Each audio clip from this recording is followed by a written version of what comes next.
முதலமைச்சர் சொல்றார், எடப்பாடி பழனிசாமி எதுவுமே செய்யலன்னு. நான் செய்யலைங்கிறீங்கள, நான் செஞ்சதெல்லாம் சொல்றேன்.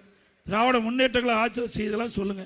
இந்த குளத்தூர்லயே மீட்டிங் போடுங்க, ஒரு ஸ்டேஜை போடுங்க, எப்பொழுது கூப்பிட்டாலும் நான் வரேன்.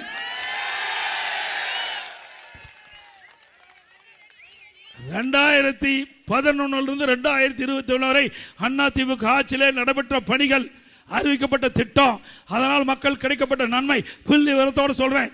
நீ வெறும் 5 வருஷத்துல சொல்லு போதும், அதிகமாக சொல்ல வேண்டாம். 5 வருஷத்துல சொன்னா போதும். என்னப்பா செஞ்சிருக்கிற? ஒரு வருஷத்துல 11 அரசு மருத்துவக் கல்லூரி கொண்டாந்தேன்.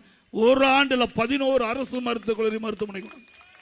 அம்மா இருக்கும்போது 6, 10 ஆண்டு காலம் பொற்கால ஆட்சி 17 அரசு மருத்துவக் கல்லூரி மருத்துவமனை கொண்டாந்து நம்முடைய மாணவர்கள், ஏழை குடும்பத்திலே மாணவர்கள், நடுத்தர குடும்பத்தில் பிறந்த மாணவர்கள் இன்றைக்கு குறைந்த கட்டணத்திலே மருத்துவ கல்வி கிடைக்க செய்த அரசாங்கம் அதிமுக அரசாங்கம். நல்லாட்சினா எடப்பாடியார் தான். வாக்களிப்பீர் இரட்டை இலைக்கே.